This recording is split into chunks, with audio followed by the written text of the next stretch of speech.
We've all found ourselves on the clock in early rounds of a fantasy football draft, only to question which player to take. Today, we'll help you decide which are the best players to take at the top of your fantasy football draft.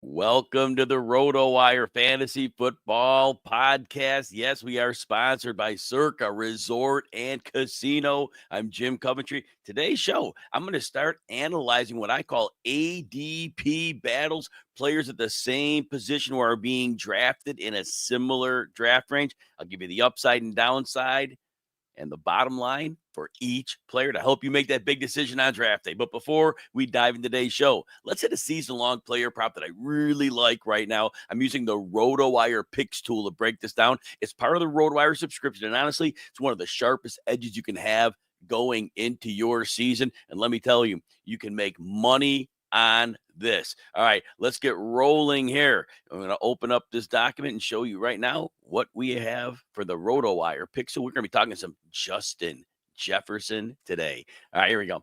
So if you see the screen, you will see, and I'm going to take that down. Good deal. Expand this out a little bit for you so you can see the whole thing. So on the pick site, I'll go to receiving yards. Obviously went to NFL at the top, switch your sport. It checks out all of the different sports books. You'll see at the top, you'll see Prize Picks, Underdog, Pick Six, Sleeper. You can check on or off any ones you like, depending on what's legal near you. So just understand that. So definitely get that rolling. But you'll see I went in for Justin Jefferson.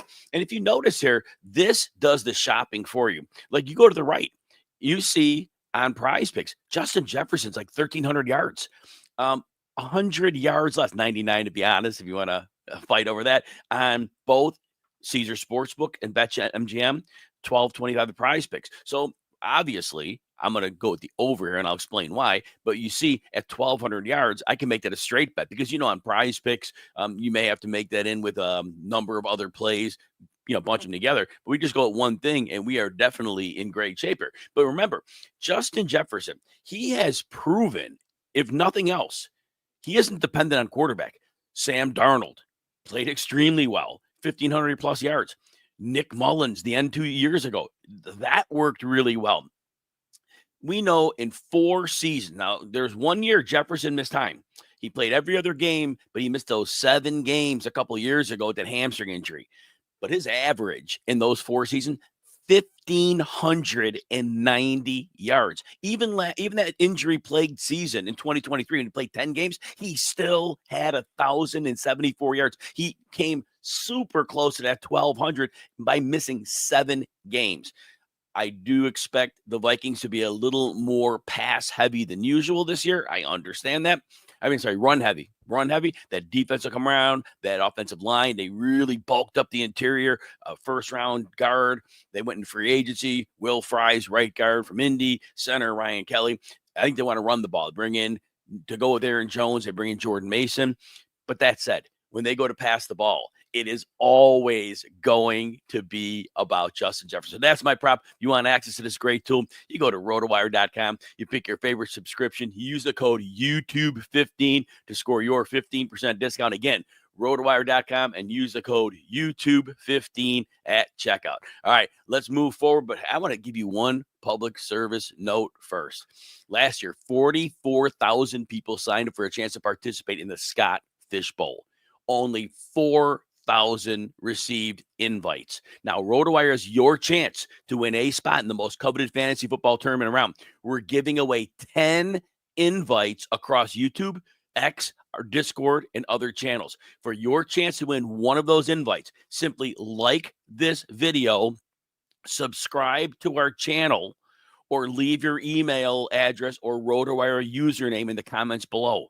Again, like the video, subscribe to our channel, and leave your email address in the RotoWire username in the comments below. One winner will be randomly selected and notified Friday, June 27th. So as of this recording, if you're watching it live, That's going to get chosen in 5 days. So definitely think about that. All right, we are going to move on to our first ADP battle. This is a podcast, so it's not my regular back and forth video where I can interact a lot. So those who are making comments, I'm going to just say hello. But because it's a podcast, I got to let this thing flow out. So the first ADP battle today. This is going to be if you're picking at the very top of the drafts, and it sounds like a no-brainer. When I say this, you're going to laugh at me, but I want you to hear me out.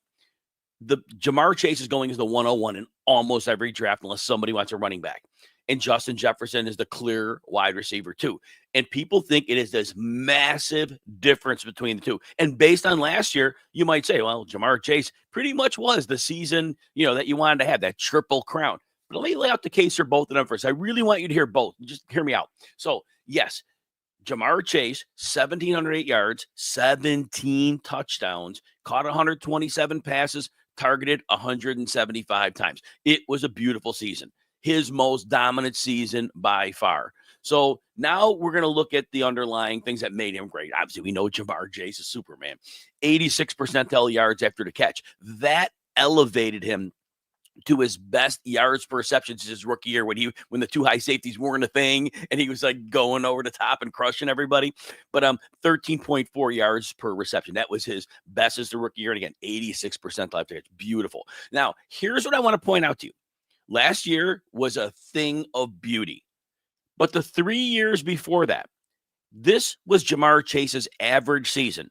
89 catches, 1,239 yards, and 10 touchdowns, 136 targets. Real nice numbers. But those aren't the seasons like CeeDee Lamb puts up. Those aren't the seasons Justin Jefferson puts up. So last year, yes. Now let's take his career average. That's going to get bumped up by last year. 99 catches, 1,356 yards, 9 touchdowns. That's a little better. So that's in that range. We're okay. If we get that season, we take it. Now, the best case scenario, does a player really top a Triple Crown season? It could happen.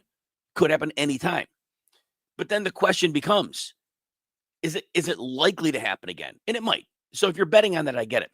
But are we automatically just assuming this 1 year, which could be his career year, that season's going to happen? Now, we know the Bengals defense is going to be a problem. We know they're going to trail. We know they're going to have to throw. We know Joe Burrow is an amazing, accurate quarterback who will pepper Chase with targets. But again, it was 175 last year, not 190.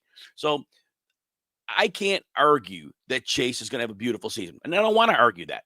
But I want to point out that last year was very much above his career baseline. That said, let's take a look now at Justin Jefferson. Now, remember, where Chase had 1,708 yards, hey, it wasn't quite the same for Justin Jefferson, 1,533. So, yeah, 270 off of that. 10 touchdowns, where Chase had 17, 103 catches. So, yeah, of course, Chase had him in every area. 66 percentile yards after the catch, pretty normal for Justin Jefferson. He's not like the greatest yak player, but he is certainly very good. But here's what I want to point out. And I said this in the early part of the show when we talked about the player prop of 1,200 yards. In the 4 seasons that he played every game, and it was 1 year he didn't. And Chase had one injured year too. Chase had a 12-game season, so we had that. So they both had 1 year where they missed time. But the average for Jefferson in the full seasons, 107 catches, 1,590 yards, and 9 touchdowns. Now let's compare that to the averages of Jamar Chase. Jefferson's average is 8 catches higher. It's so 1,356 for Chase, 1,590 for Jefferson. The average season for Jefferson is 234 yards higher. They both average 9 touchdowns. Jefferson actually averages 12 more targets. So I'm not telling you to take the 101 and take Justin Jefferson, because at the end of the day, you're betting on a quarterback too, right? And J.J. McCarthy is a variable. But I said in the beginning of the show, Nick Mullins has had great success. This is a 4-game sample. Great success with Jefferson. Sam Darnold, say what you will. Sam Darnold is not a good quarterback, and it was a 1,530-yard season with him. So that said, I get it. And you are taking Chase at number 1. I know you're doing that, and I get it. But I want you to know that if you need that second receiver off the board, and don't be shy about going after Justin Jefferson. And if you're out there and you're thinking to yourself, and your mind may say, Chase may have had a career year. and maybe he just has his normal year, which is still great, but Jefferson's base season is better. You could be the contrarian person because remember, every year somebody takes a 101, and a lot of years that player doesn't finish as a 101. Just throwing it out there. That's your ADP battle, the first one. Now let's get to our first concept idea. Hey, football fans, why settle for your buddy's basement when you could draft in Las Vegas, Nevada? Circa Resort and Casino is giving one league the ultimate fantasy football experience. 2 night stay, a welcome bash at the Legacy Club. That place is insanely great. And you're drafted a private stadium, swim cabana. You got giant screens, the DJs, the whole vibe. Plus, you get limo service in your own spot at the world's biggest sportsbook. I have been there. That is something you will always remember. You have to be 21 or over to enter. Go to circalasvegas.com for all the info. This year, make your draft unforgettable only at Circa. All right, ADP battle number 2 is going to be Saquon Barkley against Bijan Robinson. I normally don't do 2-player battles, but the way the board is setting up this year, that is kind of the way we're having choice A or choice B. And I do want to say we had a question about Jefferson as high as number 4. Look, his production speaks for itself. He has not had a bad season. Even the season he missed 7 games, it was 1,000+ yards. So Justin Jefferson has as high a floor as any player anywhere. And his ceiling, we've already seen 1,800 yards. And again, J.J. McCarthy's a wild card. I do not, argue with that. But you are not crazy to do that. You are not. If that's who you want a receiver, don't overthink the fact that Justin Jefferson, because we always want to come up with these reasons, right? So there's that. And got other people here. So let's move it now. Barkley. Barkley fell to 6 in the FFPC. I see that. Here's my choice. Now, the universal ADP has Bijan Robinson as the first running back off the board. And I've seen it all over, and that's been the case. And once in a while, Barkley goes, of course. I have Barkley ahead of him on my board. And again, hear me out. I'll give you the pros and cons on each player. You'll make your best decision. You're smart. You know your stuff, so you're going to make the best decision. But I'll give you what I know data-wise. Now, of course, the basics on Barkley were simple. 345 regular season carries, goes over 2,000 yards, 5 yards over that. 13 touchdowns. Of course, he lost quite a few of those to the quarterback, Jalen Hurts. Career best 5.8 yards per carry. I know I'm not talking about this player here, but both Saquon Barkley and Derrick Henry had the best yards per carry of their career because obviously they both were in the best situation of their career. Their teams had optimally used them. But for Barkley, it was that great offensive line because Barkley's underlying metrics, only 33rd percentile broken tackle rate. Now, a lot of times he didn't have tackles to break because he had so free reign to take as many yards as he wanted. But that said, he wasn't a great tackle breaker, but he didn't need to be. Now, the receiving, and this is why I think Barkley's getting a little bit of a knock in the ADP. 33 catches. Now, it was 278 yards, which is a fair amount. But 33 catches, 2 a game, right? So it's not really a big deal. So you're thinking rushing. And then at least the health was there. They rested him in week 18 last year. No, most of you didn't play that week, so you were okay there. But the one thing I will point out, the playoffs. Barkley had a massive workload in the playoffs. It's like 90-something touches. So all told on the season, he touches the ball 482 times. And it's hard to say if any player will be impacted by that the following year. So it's something to think about. This is uncharted waters. Not a lot of players have had a 482 touch season. So there could be a little concern of him, feeling the effects next year. Personally, I'm not going to buy it. I will drop an article on RotoWire in early July, and the basic premise of it is most defense are playing 2 linebackers on the field. Remember, you see 3 and 4 all the time. 2 is the common defense. The weight of linebackers is smaller and smaller. So a couple of things.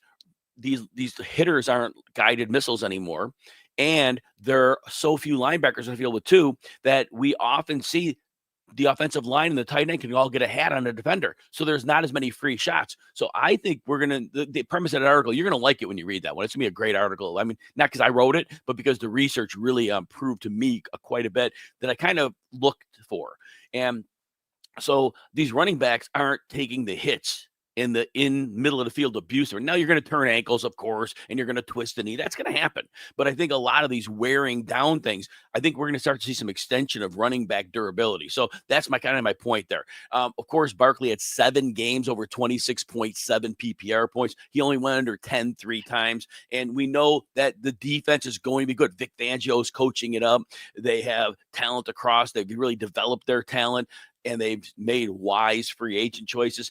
Philly probably plays with a lot of leads this season, and that makes it even better for Saquon Barkley because we know that this organization has made it a point to close games out with the running game. You don't really need to pile it on by having Jalen Hurts throw and take chances, so you hand the ball to Barkley and go with that. So Barkley, to me, the one knock is the pass catching, the 2 catches a game. That's the knock. I don't know how you knock the running. I don't know how you knock the line. And remember, we thought Saquon Barkley was one of the best running backs we could have imagined when he came out of college, but he went to the Giants. He had and his injuries early, bad offensive lines, bad quarterbacks, but no team. And I know teams put extra bodies to try to stop Barkley, but you can't go crazy because A.J. Brown, Devontae Smith, when he's healthy, Dallas Goedert are out there. So defenses can't go crazy over committing to Barkley. So understand there's a lot going in his favor.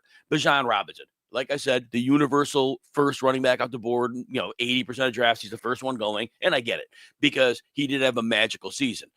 Henry, they're talking about the curse of 370. I was doing a Twitter thread about that, and it was the old curse of 370 back in the day. And what we learned was when running backs were seeing 370 touches the next year, they had often, most cases, a significant drop in volume. But that's kind of where the basis of my article goes, and I didn't mention that in there, and the article isn't published yet. I may add it to it. But here's the thing, pointing out 3 and 4 linebackers on the field. Back with a curse of 370 was a thing. Linebackers were literally 20 pounds heavier than they are now. Guided missiles. Think Ray Lewis, think Brian Urlacher. There were guided missiles on the field, and they were not all getting blocked. And running backs were taking a pounding and those heavy workloads, but there was a league that was not set to defend the pass. It was more of a run-based league. So I really think that the dynamics of the players have changed a lot. So that's why I'm really less concerned about Barkley. Maybe I'm wrong. Maybe I'm wrong here, but I really think when I paint the picture of what these athletes are going and the conditioning, of course, the diet and nutrition, so much, but that goes across the board. But again, I think that helps with the overall durability when you're not getting the big hits. Look at the quarterbacks. They changed the rules on the quarterbacks getting hit, and look how much longevity we're seeing out of quarterbacks. So anyway, great points. And Barkley, it was almost a little less like 4. I had 482. You had 484, but it was like right there. Bijan Robinson. So scrimmage yards. Yeah, he got 1,887 scrimmage yards. 14 touchdowns, 304 carries, 90th percentile yards after contact, just an elite tackle breaker. So it was beautiful watching him. He played all 17 games, young back. Now, and here's the thing we like better, and this is why I think people are buying Bijan Robinson as the first running back off the board. We knew that before their bye, Atlanta's, Bijan Robinson was getting 15.2 carries a game. After the bye, he had at least 22 in all but one game. And so his average in the last 6 games, 22.8 carries, 112 yards, 1.25 touchdowns. And we remember that usage, and we were really, really excited. And we should have been. And he was cashing it. But here's the thing that nobody is talking about. We knew before week 12, remember when the carries were 15.2 per game? Well, he was catching the ball, Bijan Robinson was. Bijan Robinson was averaging 4 catches and 33 yards a game. 7 PPR points added to his rushing total was very nice. But what nobody's noticing is last 5 games, 2 catches for 8 yards was his average. So you went from 7.2 PPR points to 2.8. It's a big hit. And here's the thing. 3 of those games were with Michael Penix. And we don't know what Penix is yet. Penix is a work in progress. But if Penix isn't that guy who's going to check the ball down, and there are quarterbacks that they're not looking for that check down. It's very possible that he just is not looking there. It's also sometimes quarterbacks aren't good at leading their running back into space. Sometimes those throws are precision throws. They're different. And somebody says, it's just a screen pass. Not always. You remember how Drew Brees would always put the ball right on Alvin Kamara's hand so he could be full throttle into space. Not all quarterbacks are able to do that because you see it. A lot of running backs have to turn around, make the catch. So don't take it for granted. But I do think that there's concern of that late season receiving usage. And if that's the case, Atlanta's going to probably win 8, 9 or so games. So they'll have their share of trailing, their share of playing with a little bit of a lead. But if he's not going to be a primary ball catcher for Michael Penix, then we might be putting in volume that late season, maybe small sample size, but maybe it's the reality. Because remember, we had that late season shootout too, and those passing numbers stayed low for Bijan. Again, I throw no shade on either of these running backs. They both are very worthy at the top of the draft, but when you're on the clock, you've got to make a decision. So realistically, Barkley has a superior offensive line. Game script is going to make sure he likely gets the ball often. The recent durability gives us reason to not question that. Bijan Robinson, again, elite player. Not as good of an offensive line. Drew Dahlman left in free agency. It's a little bit of an knock. He missed time last year, though, so it's not the end of the world there. The offense around him, if Michael Penix is not good, you could see defenses put a little more attention down in the box. Again, both are worthy, but my ticket's on Barkley because I think Barkley, for what we saw, he was learning in a lot of ways. You saw the more big runs, it seemed to me, as the season wore on. It was like they got it. They were melding together. And I think there's room, and I'm not worried about the offensive coordinator change. To me, Kevin Patullo coming, it doesn't matter. This is so simple. It's like, what are you going to do? You have A.J. Brown, Devontae Smith, Dallas Goedert, Saquon Barkley, and Jalen Hurts. There's nothing to get creative with. Your offensive line's your line. There's most teams I'm worried when you have to roll it back. But with that offensive line, it's really not an issue. It's a very basic offense they have to run, and it's just like good luck stopping them because their talent level is so incredibly high. I just don't see it, being problematic. So yes, I do have Barkley ahead of Bijan, but again, you go either way. It's very hard to argue with anybody that thinks otherwise. All right, we're going to go over more ADP battles after we take a short break. All right, our next ADP battle is going to be Brock Bowers against Trey McBride. And most of you, this isn't an ADP battle either because, again, the fantasy market has spoken, and it's spoken loudly. It's Brock Bowers is the tight end 1, and Trey McBride is the tight end 2. In many drafts, McBride is at least 6 picks later, sometimes a round later. But I'm going to point out in this ADP battle, they are the same player. And I'll get to the end. Maybe I kind of got to the end by saying that. But let me point out so you can understand what I saw last year. Both are elite. No questions asked. Brock Bowers, insane rookie season. 153 targets, 1,194 yards, and 5 touchdowns. 60th percentile after a catch. I think that was great given the team he was on, that teams knew he was getting the ball. So I think that was an amazing feat. He'll continue to be a target hog for this team. Geno Smith will love him. And that, and the defenses they face won't be much different than last year because there really was no universal deep threat. And I know they're talking about Dante Thornton in camp this year. All right, maybe 4th round pick, maybe. Trey Tucker, I can't jump on that train. So I think defenses are going to approach this team like they did last year. You can kind of pack things down. If they beat you deep, God bless them. They're kind of cool with that. Defense will play down and make you win, underneath. They're going to try to make it difficult for you to do that. But Brock Bowers proved doesn't matter. He's Brock Bowers. He's an insanely talented tight end, and he will be great again. To see last year's season repeated, I could definitely see that happen. Jacoby Myers, certainly, they're moving him to the slot some in OTAs, but he's still going to be obviously their number 1 guy possession-wise, possession plus, I should say. He's better than that. Jack Bech was running with the 2s, so I don't know if that's a training camp rookie thing, so we'll see how that shakes out. But again, Bowers, not much more to say. I have very little more to say. I have a little more to say about Trey McBride. So remember, McBride missed 1 game. So there was a 1-game difference between the two. So we saw Bowers catch 112 passes. Trey McBride catches 111. So 1 pass difference. we saw 1,194 yards for Bowers and 1,146 for McBride. So McBride was about 48 yards behind, again, missing that one game. So that's kind of a wash, right? The touchdowns are fickle. McBride had the 2 late season touchdowns and Bowers had 5 targets. It was 147 to 153. So again, that's a wash. So what do I like about McBride? McBride was 80th percentile yards after the catch. He's a little more, they're both great playmakers, a little more of a playmaker than Bowers. And here is the other thing. This is my selling point, okay?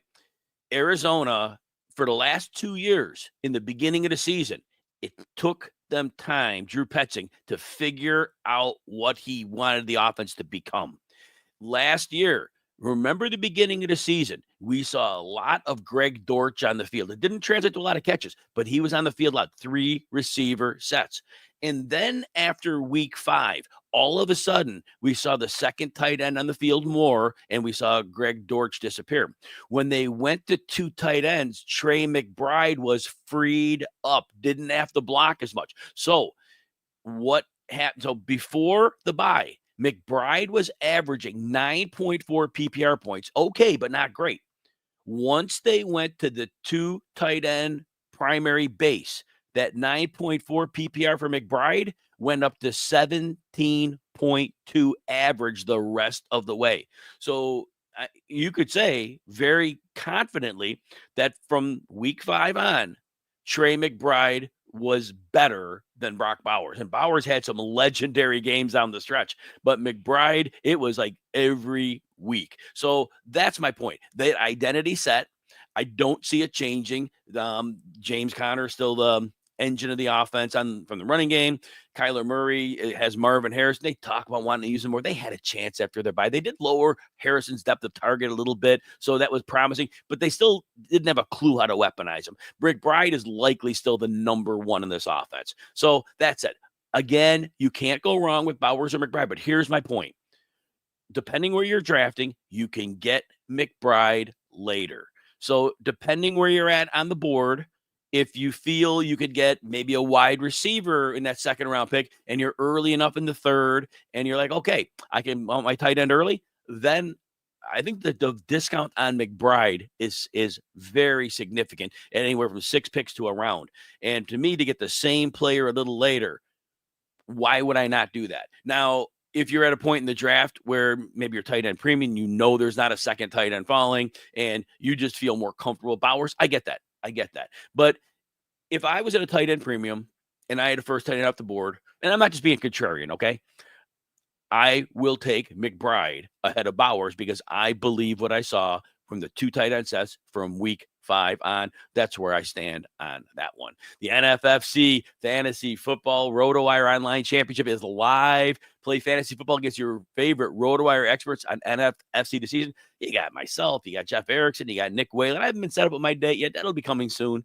And more will compete in the RotoWire NFFC Online Championship for a shot at $250K, $250,000. Yes, sign up for a draft today at rotowire.com/high stakes. That's rotowire.com/high stakes. And now, again, I'll be jumping on my first one soon, and I will let you guys know as soon as I'm on that. I'm very excited about it, but got a few other irons in the fire right now. All right, let's move to our next ADP battle, and it will be quarterbacks. Let's go to the quarterbacks. Let's go Josh Allen and Lamar Jackson. So real early in the preseason, off-season, I saw Lamar Jackson for a little bit of time going ahead of Josh Allen. Now I see Josh Allen going ahead. They're 1 and 2, of course, but Josh Allen seems to be getting the nod. So let's take a look at these two. So again, if you're going quarterback early, I typically don't do that, but a lot of you do, and a lot of you have real successful builds when you do that. So I want to make sure that you are well equipped to make the best choice of quarterback here. So with Josh Allen, really after week 5, it was beautiful. 24 points in 10 of 11 or more in 10 of 11 games. Just outstanding. Now, here we saw a couple little changes in the last couple years with Josh Allen. So Josh Allen, remember, prior to 2023, he was running for like 762 yards a season. Well, the last two seasons, that 762 for Josh Allen is down to 528. So he's down about 230 yards per season in the last 2 years against the prior 2 years. But the touchdowns have gone way up. So he was averaging 6.5 touchdowns. Remember, Josh Allen was always 6 to 9 touchdowns his first number of years, like maybe first 5. And then the last 2 years has been nuts. 27, a 15, and a 12. So obviously that loss in rushing yardage, when you put in those rushing touchdowns, who cares? Because Josh Allen is just carrying the mail by running him in. But again, there's no guarantee, because it was a long time with seeing Josh Allen with 6 to 9 rushing touchdowns. So way different here. And so we next go to the passing attempts. And remember, Joe Brady took over this offense in the second half of 2023. And so if you go from that point of the second half of 2023 through last year, and you take a full season passing average of what Josh Allen was before Joe Brady and after, he's down about 100 passing attempts a season. So that's significant.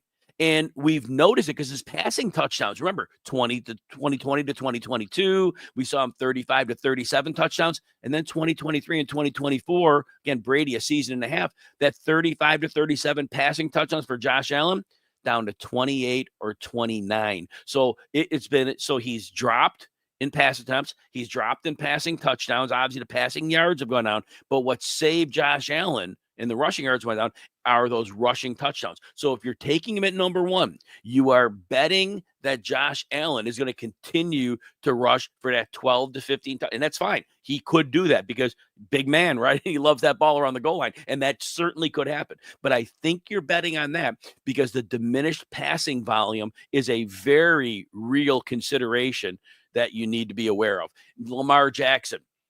Well, Lamar Jackson, of course, legendary season last year. And we really need to know how to frame this, right? Because it was 41 touchdowns on only 474 pass ups. I mean, think of how few quarterbacks are throwing fewer than 500 passes. And yes, Lamar Jackson's one of them, but 41 touchdowns. That's really, without me saying, right? That's really, really hard to turn around and repeat that.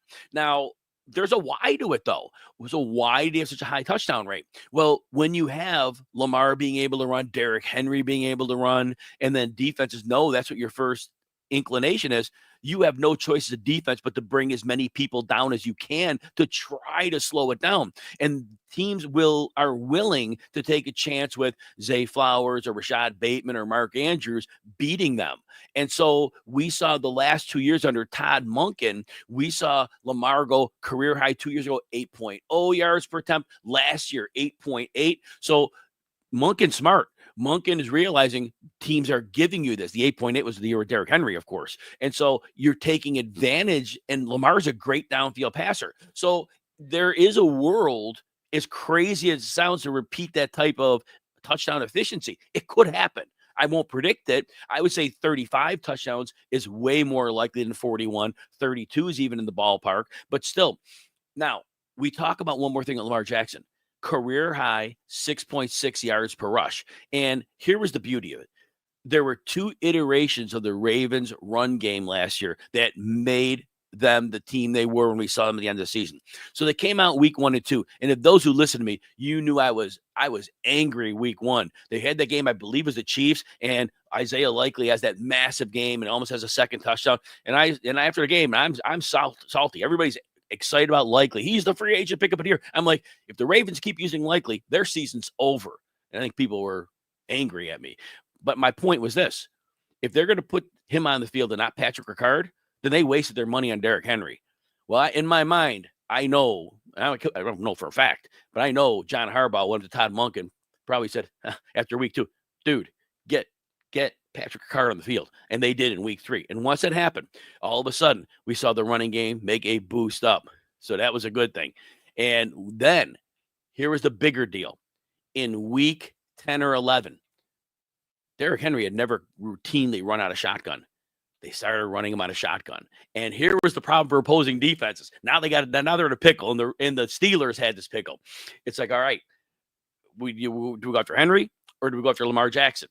And we saw in the one game that they just made a beeline for Derrick Henry. And Lamar, you could tell he was just smiling under his helmet. Okay, you want to go after the big dog? I'll just run the ball for 20 yards the other way. And so the yards per rush are going to be sky high for Lamar Jackson because Derrick Henry is his running mate. And you just pick your poison. And you're going to have to pick Derrick Henry something. You can't pick Lamar Jackson every time. So Lamar Jackson, this is as good as it gets for him. So my point on these two is obviously both worthy number one picks.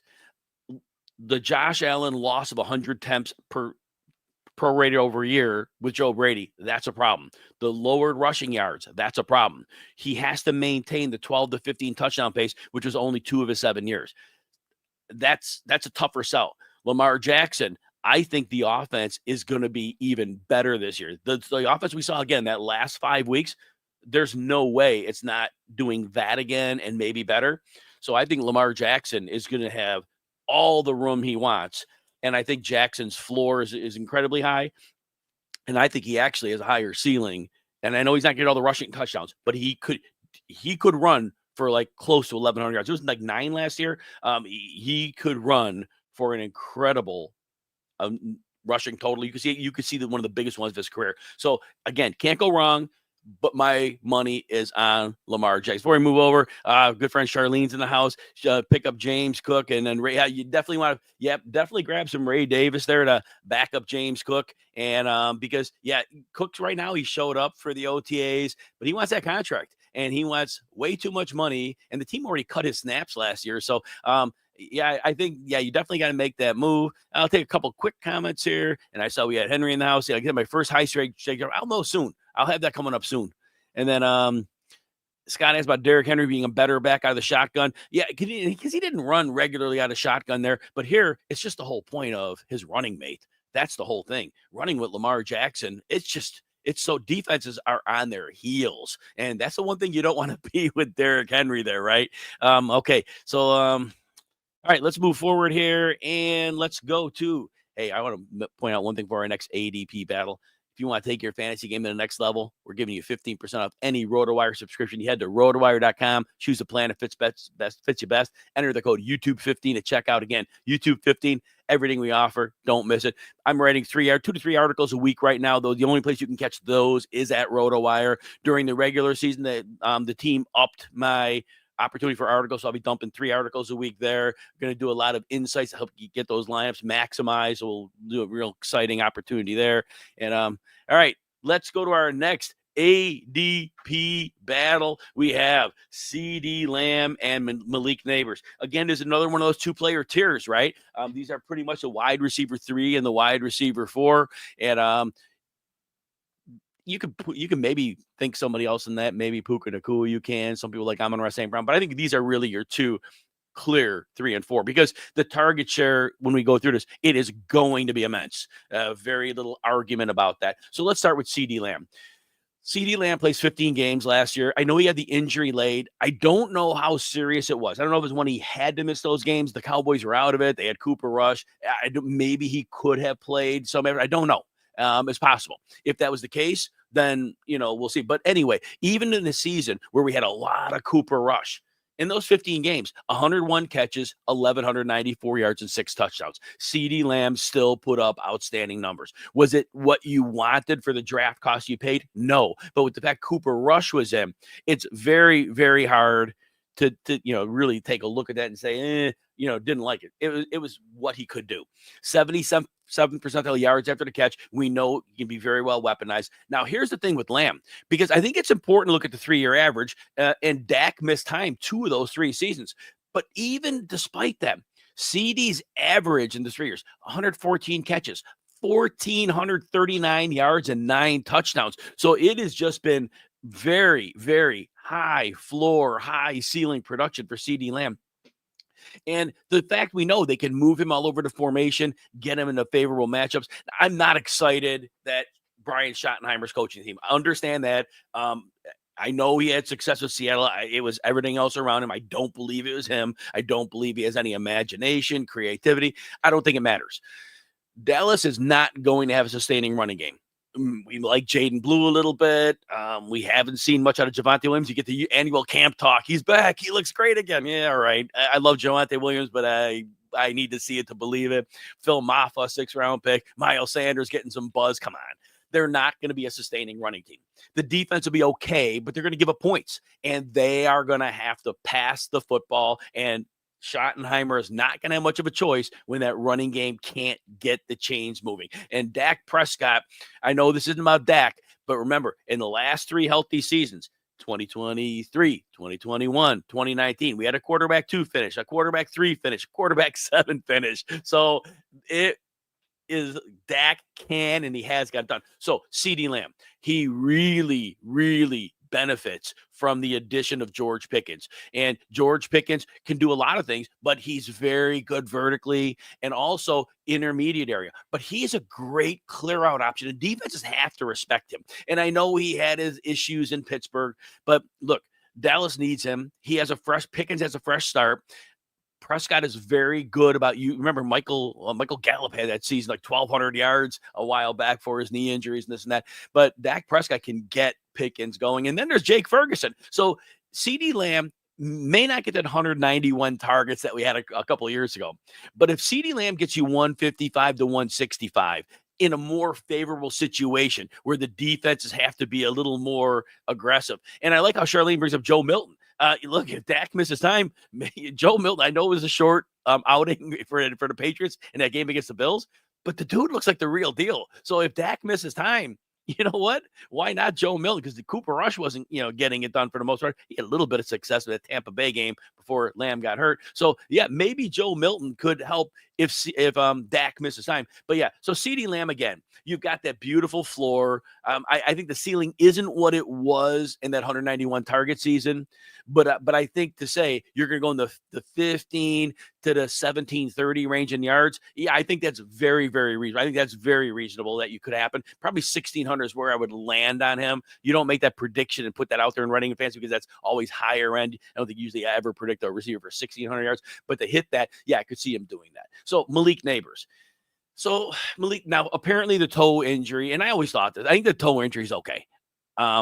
Because they had him working on the side. They would shut him down completely if it was one they were completely worried about. So I don't think that's an issue at all. So the latest ESPN's Jordan Raanan said, if they're listening to sources, the feelings the Giants are just playing it cautious. And I believe that. I don't think it's camp talk. He has plenty of time since this came out to be ready for the beginning of the season. And as a rookie, he averaged Malik Nabers at 11.3 targets per game. He never had fewer than 8 targets in a game after week 1. His PPR value went up as the season went on. He was 17.5 PPR points per game through week 10. And then after the bye, they got him up to 19. It's 1.5 points. It is 1.5 points, right? We saw that huge end of the season game where he went off. I don't remember the total numbers now, where he had a massive game late in the season, week 17. Those that have him in your fantasy championship, it was great. I do think, I don't know if it's a turf toe or not. And maybe somebody could post it if they do know that it is. I just saw a toe injury. I don't know if it was specified that way. So, but that said, I'm not worried about the toe injury. They would have shut him down. He would not be even doing on the side work. And I don't think much of Russell Wilson. I don't think any of us do. Jameis Winston's there. I don't know if Jackson Dart's going to get starts. But we already saw Nabers was in a worst case scenario last year. So in a worst case scenario, Brian Daboll had made it very clear through his actions. Malik Nabers will get the football, and he will get it often, and he will be featured, and he is going to get as many targets as he can handle. And outside Darius Slayton, he'll certainly get a few downfield shots. I love Darius Slayton, just never really worked out like it should have. Wan'Dale Robinson certainly be some possession work. But that said, Nabers is getting his targets. And I know the Giants defense up front, Abdul Carter's in there. That's going to be, much better. But I think their corners still leave bit to be desired. They're going to score. They're going to have to score points. So I have Lamb ahead of Nabers. But Nabers could see 25 more targets than CeeDee Lamb. And Malik Nabers could be that player that could even make a leap from that first year. He showed some special talents on film. The physicality, wow, his work at the catch point is like unparalleled, and he's like superstar level. So Russell Wilson, he's not good, but he's certainly an upgrade on what they had. And he is able to get Nabers well. And Brian Dable will smoke and mirrors it all day. We saw that season with Daniel Jones. Remember that first year when Daniel Jones played with Brian Dable? We saw the smoke and mirrors, and it worked. And he could smoke and mirrors that with Russell Wilson. It's going to be all Malik Nabers. So, again, I do think Lamb is safer, but not by a lot. So, this one, if I'm on the clock, I am going to take CeeDee Lamb because odds are, especially if I'm in a tournament, I'm going to probably stack CeeDee Lamb with Dak Prescott, who's going about after quarterback 12. And I think that's going to be a season for Dak. Dak's going to shatter ADP. So for that purpose, I'll go that route. But again, Nabers is a fine choice as well if that's what you want to go, because he really does have more upside potential. Last thing I'll mention on the way out of here, Charlene wants to know about full PPR, Pittman or Downs. In my only concern for Michael Pittman is this. They draft Tyler Warren, the tight end. Pittman runs a lot of possession routes, and they don't have good quarterback play. Anthony Richardson, 47% completion. Daniel Jones is in the mix. And it's a concern because if Warren is going to run a lot of possession routes, that eats into Pittman. We've learned one thing about Josh Downs in the last 2 years. The young man's quarterback proof. And he missed time last year and he had 800 yards. Josh Downs is the real deal. And he plays about 76% of the snaps despite being a slot receiver. So he's on the field, but his role isn't going anywhere. And the way Coach Steichen schemes him up, Josh Downs is in position to make plays regularly. So I do think Downs goes ahead of Pittman. Again, it's really because of the presence of Tyler Warren siphoning off some of those possession targets. We want to thank our sponsors, Circa Resort and Casino, and thanks to everyone for listening. Come back next week for another edition of the RotoWire Fantasy Football Podcast. Thanks for being here, everybody. Appreciate all of you.